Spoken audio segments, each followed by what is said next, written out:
దైవ కార్యాలు, దేవుని కదలికలు నీ జీవితంలో ప్రారంభమైనప్పుడు అవి గ్రేట్ బ్లెస్సింగ్స్ గా ఉంటాయి, గొప్ప ఆశీర్వాదకరంగా ఉంటాయి. అవి నీ జీవితంలో ఆ కదలికలు నువ్వు గమనించగలుగుతున్నావా? దేవుడు నీతో నడుస్తున్నాడని, నీ స్వరం ఆయన వింటున్నాడని, నీవు చేసే ప్రయత్నాలకి, నీ ప్రార్థనలకి దేవుని జవాబు నువ్వు ఆయా రీతిలుగా పొందుకుంటున్నావనే విషయాన్ని నువ్వు గ్రహించుకొని ముందుకు కొనసాగలుగుతున్నావా లేదా? దేవుని యొక్క సేవకుడైన మోషే ఈ విషయంలో చాలా సెన్సిటివ్ గా ఉండేవాడు. ప్రభు యొక్క సన్నిధి తనతో వస్తుందా రాలేదా? అయితే ఈ రోజున దేవుడు ఎందుకు రావట్లేదు? ఆయన గుడారంలోంచి బయటికి ఎందుకు రాలేదు? ఆయన మహిమ మేఘము ఎందుకు గుడారం పైన ఆవరించలేదు? ఆయన సన్నిధి మాతో నడవకుండా ఈరోజు ఎందుకు ఉన్నదనే ఒక ఆలోచన తినేస్తూ ఉండేది ఆయన హృదయాన్ని. అది ఆగలేక, ఉండబట్టలేక మందస్సము దగ్గరికి వెళ్ళి దేవుని సన్నిధిలో మోకరించి ప్రార్థన చేసేవాడు. అయ్యా, నీ మహిమ మేఘం ఈ రోజున ఎందుకు చూడలేదయ్యా? ఇజ్రాయేలు జనాంగం మధ్యలో నీ కార్యాలు, నీ కదలికలు ఏమీ ప్రారంభం అవ్వలేదేంటయ్యా? నువ్వు స్వరముతో మాట్లాడతావు కదా, ఎందుకు మాట్లాడట్లేదు ప్రభు అంటే వెంటనే దేవుడు దానికి జవాబిచ్చేవాడు. ఆ విషయాన్ని తెలుసుకున్నటువంటి మోషే వెంటనే అది మంచిది అయితే, ఒకవేళ మేలు కోసమే దేవుడు అలా చేయించున్నాడంటే మౌనంగా ఉండి ఆయన చిత్తానికి అప్పగించుకునేవాడు. లేదు, అది దేవుని వాక్యానికి విరుద్ధమైంది, ప్రజల్లో ఏదో జరగటం వల్లనే ప్రభు వారితో నడవట్లేదని తెలుసుకుంటే వెంటనే ఆ విషయానికి అది ఎందుకు జరిగింది అనేది దానికి పాప పరిహారం చేయడానికి దేవుని సేవకుడైన మోషే పూనుకునేవాడు. దైవజనమా, ఈరోజు నీ ఇంట్లోనూ, నీ బిడ్డల విషయంలోనూ, నీ కుటుంబంలోనూ, నీ ఆర్థిక విషయాల్లో కూడా గొప్ప కదలికలు, దైవ కార్యాలు ప్రారంభం అవ్వాలి అంటే నీ ఇల్లు ప్రార్థనా ఇల్లుగా, అంటే మామూలు ప్రార్థన కాదు కానీ, కొంతసేపు చేసి మరికొన్ని దినాలు మానివేసేటువంటి మామూలు ప్రార్థన కాదు కానీ, కంటిన్యూస్గా ఎడతెగకుండా నీ ఇల్లు ప్రార్థన చేసే ఇల్లుగా, నీ జీవితం ప్రార్థన చేసే జీవితంగా ఉంటే దైవ కదలికలు నీలో ఉన్నాయని నువ్వు గ్రహించుకో. దానికి ఒక ప్రవక్త వచ్చి, ఆకాశం నుంచి ఒక దూత వచ్చి నీవు దేవుని భక్తుడివి, భక్తురాలువని నీకు చెప్పవలసిన అవసరం లేదు. ప్రతిరోజు కూడా ఎడతెగకుండా ప్రార్థన చేసే ఒక వ్యక్తివైతే నీ జీవితంలో, నీ ఇంట్లో దేవుని దూత కార్యాలు ప్రారంభమయ్యాయి. దేవుడు నీతో ఉండి నడిపిస్తున్నాడు, అందులో డౌట్ లేదు. కొన్నేలి అలా ప్రతి మారు కూడా ఎడతెగకుండా ప్రార్థన చేసేవాడు. పేతురు, యోహాను దేవాలయానికి వెళ్ళి ప్రార్థన చేసేవారు. దానియేలు ఉదయము, మధ్యాహ్నము, సాయంకాలం ప్రార్థన చేసేవారు. వీరి ప్రార్థనా వేళలు, వీరి ప్రార్థనా సమయాల్లో వారి మనోనేత్రములు దేవుడు తెరిచినప్పుడు అక్కడ దేవుని దూతలను వారు చూడగలిగారు. దేవుని దూతలు వారి పక్షంగా వెళ్ళి కార్యాలు చక్కబెట్టడం అనేది వారు గ్రహించుకోగలిగారు. దాన్ని బట్టి వారు ఎంతో సంతోషంతో, ఆనందంతో, ఇంతకన్నా గొప్ప భాగ్యం భూమి మీద ఏముంది? ప్రభు మనకి తోడుగా ఉంటే మనకు విరోధి ఎవరు? మనం రాత్రి పడుకున్న ఆయన మనల్ని కాపాడే దేవుడు, కురుగకుండా, నిద్రపోకుండా మన ఇంటి పరివారం అంతటిపైన, మన ఆస్తిపాస్తులపైన, మన ప్రాణానికి ఆయన కాపుదలుగా ఉన్నాడంటే కావలసింది అంతకన్నా ఏమైనా ఉన్నదా అని వారు హృదయంలో యోచించుకొని ఇంకా దైవభక్తిలో ముందు కొనసాగలిగారు. అందువల్లనే దేవుని వాక్యంలో ఉంటుంది, యాకోబు రాసిన పత్రిక 5:17 ఏలియా మన వంటి స్వభావం గల మనుష్యుడే, వర్షింపకుండానట్లు అతడు ఆసక్తితో ప్రార్థన చేయగా 3.5 సంవత్సరములు భూమి మీద వర్షము పడలేదని రాయబడి ఉంటుంది. భూమి వర్షింపకుండా 3.5 సంవత్సరాలు ఉన్నది. అతడు కూడా మనలాంటి వాడే కానీ ఎలా ప్రార్థన చేశాడంటే ఆసక్తితో ప్రార్థన చేశాడు. నువ్వు అడిగింది పొందేంత వరకు కూడా నువ్వు ప్రార్థన కొనసాగిస్తూనే ఉండాలి. నువ్వు ఆశించింది దేవుడు నీకు ఇచ్చేంత వరకు కూడా ప్రార్థన కొనసాగిస్తూనే ఉండాలి. అది ఒక్కొక్కసారి సంవత్సరాల టైం కూడా పట్టొచ్చు.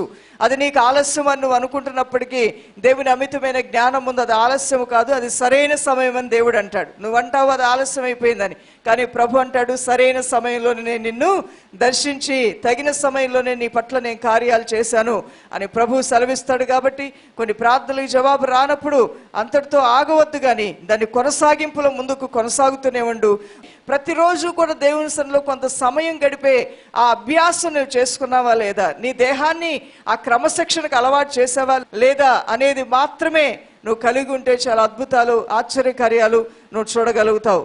యెహోవా ఆశీర్వాదం ఐశ్వర్యాన్ని ఇస్తుంది. ఐశ్వర్యం అంటే అది ఒక ధనం రూపంలోనే కాదు, సకల విషయాల్లో కూడా నువ్వు సమృద్ధి కలిగి జీవించడానికి ఆత్మదేవుడు నీకు సమయాలు, పరిస్థితులు అన్నీ అనుకూలపరుస్తాడు. నీ ఆత్మక్షేమముతో వర్ధిల్లే విధంగా ఆయన నిన్ను బలపరిచి నడిపిస్తూ ఉంటాడు. అందువల్ల దైవజనమా, దైవ కదలికలు, దేవుని కార్యాలు బలముగా నా జీవితంలో చూడాలని నువ్వు ఆశపడితే నువ్వు ఆసక్తితో ప్రతిరోజు ప్రార్థన చేయి. ఏలియా మనలాంటి స్వభావం కలిగిన వాడైనా ఆసక్తితో ప్రార్థన చేయగా అద్భుతాలు దేవుడు చేశాడు. రెండవదిగా దేవుని హృదయానికి సంతోషాన్ని కలిగించేసేది యథార్థత అనేది మనిషిలో ఉండాలి. భార్య పట్ల భర్త, భర్త పట్ల భార్య, కుటుంబం పట్ల పెద్దలు, తల్లిదండ్రులు పిల్లల పట్ల, అదేవిధంగా సంఘము దేవుని పట్ల యథార్థంగా ఉన్నప్పుడు ఆశ్చర్యకరమైన కార్యాలు జరుగుతాయి. పరిశుద్ధమైన బైబిల్ గ్రంథంలో అధికమైన ఆత్మ ఆవేశంతో నింపబడిన ప్రతి దైవజనుడు కూడా, ప్రతి శిష్యుడు కూడా వారి జీవితంలో యథార్థతని పోగొట్టుకోకుండా వాటిని కాపాడుకోవటానికి నిత్యము కూడా ప్రయాసపడ్డారు. అందువల్లనే దేవాతి దేవుడు వారి జీవితాలని ఆస్వాదించాడు. పేతుర్ని దేవుడు గద్దించాడు, నీలో యథార్థత ఏమైందని. పేతురు తను సరిచేసుకున్నాడు. దావీదుని దేవుడు గద్దించాడు, దావీదా నీ యథార్థత ఏమైపోయిందయ్యా, ఎందుకు అపవిత్రతకు నీ జీవితాన్ని అప్పగించుకున్నావని గద్దించినప్పుడు దావీదు కూడా తన జీవితాన్ని దేవుని సన్నిధిలో క్రమపరుచుకున్నాడు, తను మార్చుకోవడానికి ప్రయత్నం చేశాడు. ఇలా ఎన్నోసార్లు దేవాతి దేవుడు తాను ప్రేమించి తన భక్తులను గద్దించినప్పుడు వారు మూర్ఖత్వంతో వారి ఇష్టానుసారంగా వారు బ్రతకటానికి, తమ స్వచిత్తానికి తమ జీవితాలను అప్పగించుకోలేదు, కానీ దేవుని చిత్తానికి అప్పగించుకొని మతి తప్పి మేము ప్రవర్తించాము, మమ్మల్ని క్షమించు ప్రభు అని వారు వేడుకొని వారు కోల్పోయిన యథార్థతలోనికి వారు తిరిగి వచ్చినప్పుడు దేవుని యొక్క సహాయాన్ని వారు బలముగా పొందుకొని బలమైన ఆశీర్వాదాలు, బలమైన కార్యాలు వారి జీవితాల్లో చూడగలిగారు. 2 దినవృత్తాంతములు 29వ అధ్యాయము 2వ వచనం, అతడు యెహోవా దృష్టికి యథార్థముగా ప్రవర్తించును అని రాయబడి ఉంటుంది.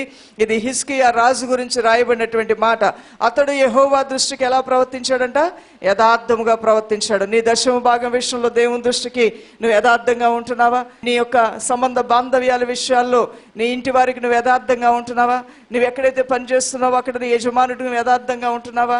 స్కూల్లో ఉన్నటువంటి టీచర్ చెప్పినటువంటి ప్రతి పనిని చక్కగా చేస్తూ నీ లెసన్స్ తగిన సమయంలో కంప్లీట్ చేసుకుంటూ అబద్ధపు మాటలతో నీ హృదయాన్ని నింపుకోకుండా యథార్థంగా ఉండి నీ డ్యూటీని, అనగా స్టూడెంట్స్ మీ బాధ్యతను మీరు చక్కగా నిర్వర్తించగలుగుతున్నారా? మీ యొక్క కర్తవ్యాలని మీరు నిర్వర్తించగలుగుతున్నారా? మీరు దేనికి ప్రాధాన్యత ఇస్తున్నారో ఆ విషయాల్లో మీరు న్యాయం చేయగలుగుతున్నారా? ఇవి చాలా సింపుల్ మ్యాటర్స్, కానీ మీకు తెలుసో తెలియదో ఇవే మీ జీవితాన్ని దీవెనలోకైనా శాపంలోకైనా నడిపిస్తాయనే విషయాన్ని మనం గ్రహించుకోవాలి. ఇతడు యెహోవా దృష్టికి యథార్థముగా ప్రవర్తించాడు, అందువల్లే తన జీవితంలో ఎదురైన ప్రతి యుద్ధములో కూడా దేవుని సహాయాన్ని పొందాడు. ఇది చాలా అద్భుతమైన మాట, ఇది చాలా సంతోషకరమైన మాట. యుద్ధాలు మన జీవితంలో ఎన్నో వస్తుంటాయి. రోగాలనే యుద్ధాలు, ఆర్థిక ఇబ్బందులనే యుద్ధాలు, మనకి తెలియననేటువంటి కొన్ని శోకాలు, శోధనలు ఈ జీవిత గమనంలో మన ప్రయాణంలో ఎదురవుతూ ఉంటాయి. ఆ యుద్ధాల్లో దేవుని సహాయం మనకి తోడుగా ఉంది అని గ్రహించుకోవటమే అది మన జీవితాలకి బహుధైర్యాన్ని ఇస్తుంది. నీ అక్కర్లో, నీ అవస్థలో ఏ నరుని యొక్క సహాయమైనా ఉంటుంది తప్పకుండా, అది కొంతమేరే పరిపూర్ణమైన సహాయము పై దిక్కు నుంచి మాత్రమే నువ్వు పొందుకోగలుగుతావు. అందువలన ఆయన దృష్టికి నువ్వు యథార్థంగా ఉండు. మనుషుల ముందు నువ్వు ఎంత పేరు గడించినా, మనుషుల ముందు నువ్వు మంచివాడు అనిపించుకున్నా, మనుషుల ముందు ఇంకేదో నువ్వు అనిపించుకున్నా, దానివల్ల వచ్చే ప్రయోజనం కన్నా దేవుని దృష్టికి నువ్వు యథార్థంగా ఉండటం అనేది చాలా అద్భుతమైన కార్యాలు నీ జీవితంలో జరిగిస్తుంది. యోసేపు అలా ఉండాలనుకున్నాడు, ఉన్నాడు. దానివలన అతను గొప్ప స్థానాన్ని అధిరోహించాడు.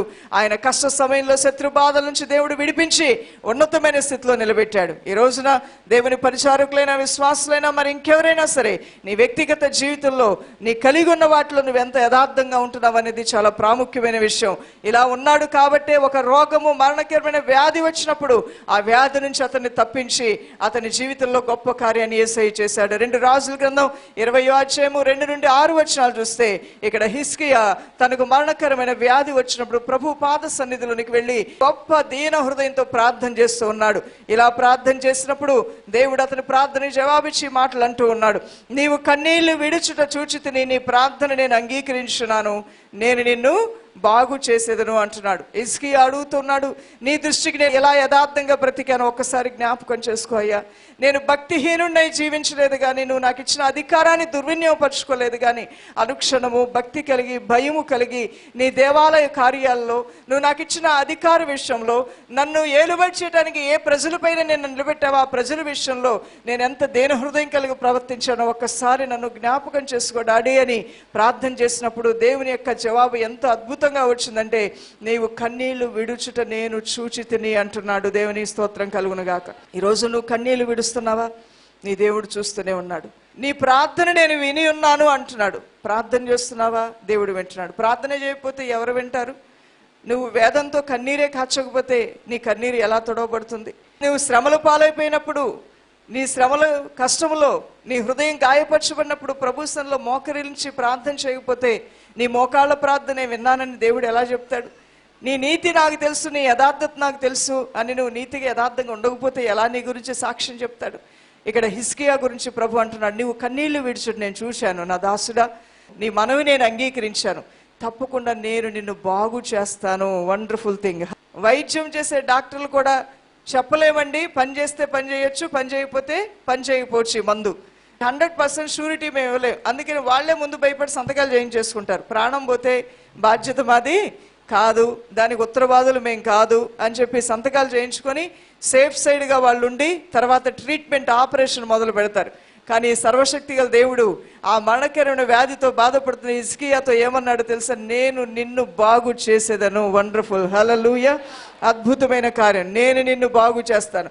అంటే దేవుని దగ్గర మెడిసిన్ ఉందా లేదా? మరణకరమైన రోగాలకి యేసయ్య దగ్గర మెడిసిన్ ఉందా లేదా? ఉంది దైవజనమా. ఈరోజు నీ ఇంట్లో ఉన్నటువంటి ప్రతి సమస్యకి దేవుని దగ్గర జవాబు ఉందన్న వారు యేసయ్యకి చప్పట్లు కొడుతూ మహిమ చెల్లిద్దాం. నిశ్చయముగా జవాబు ఉంది దేవుని బిడ్డ. ఎవరి దగ్గరికి వెళ్ళా నీకు జవాబు రాదేమో, కానీ నిన్ను సృష్టించిన దేవుని దగ్గరికి వచ్చినప్పుడు నీ జీవితంలో, నీ కుటుంబంలో ఉన్న ప్రతి శోధనకి, ప్రతి కష్టానికి, నీ ప్రతి కన్నీటికి, ప్రతి చిక్కులకి జవాబు అనేది యేసయ్య సన్నిధిలో ఉంది. ఆ జవాబు పొందటానికి ఆసక్తితో ప్రార్థన చేయి. ఆ దేవుని కదలికలు నీలో ప్రారంభం అవడానికి యథార్థమైన హృదయంతో దేవుని సన్నిధిలో ప్రార్థన చేయి. దేవుని యొక్క కార్యాలు నీ జీవితంలో నువ్వు చూడగలుగుతావు. అదే రీతిగా ప్రభు యొక్క ప్రేమ అధికంగా ఎవరిపైన ఉంటుందంటే, మూడవదిగా ఆయన్ని ఆశ్రయించే వారికి ఆయన ఏ మేలు చేయక మానడు అనే వాక్యం ఉంటుంది. ఈ మాట నాకు అత్యంత ప్రియముగా అనిపిస్తూ ఉంటుంది. ఆయన్ని ఆశ్రయించే వారికి ఆయన ఏ మేలు చేయక మానడు. ఆయన్ని ఆశ్రయించి ప్రార్థన చేస్తూ ఉంటే ఆయన అద్భుతాలు చేస్తూ ఉంటాడు. ఆయన కార్యాలు కళ్ళతో చూస్తూ ఉంటాం, అనుభవిస్తూ ఉంటాం. దానివల్ల ఎంతో నిబ్బరమైన హృదయంతో దేవుని పాద సేవలో ముందు కొనసాగలుగుతూ ఉంటాం. అవును దైవజనమా, ఇది నా అనుభవమే కాదు, నీ అనుభవం కూడా. ఇంకనూ ఈ అనుభవం అధికమవ్వాలనేది నా ప్రార్థన అయి ఉన్నది. 56వ కీర్తన 3-4 వచనాల్లో చూస్తే, నాకు భయము సంభవించు దినమున నిన్ను ఆశ్రయించుచున్నాను.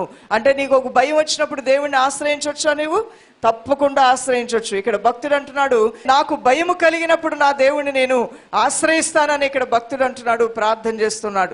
దేవుని బట్టి నేను ఆయన వాక్యమును కీర్తించెదను, దేవుని యందు నమ్మిక ఉంచున్నాను, నేను భయపడను, శరీరదారులు నన్నేమి చేయగలరు అంటున్నారు. దేవుని యందు నమ్మిక ఉంచి ఉన్నాను, శరీరదారులు నన్నేమి చేయగలరు. నా ప్రభువు నా పక్షముగా ఉన్నాడు, నాకు విరోధులు ఎవరు? యథార్థవంతులకి, నీతిమంతులకి దేవుడు చీకట్లో ఏం పుట్టిస్తాడంట?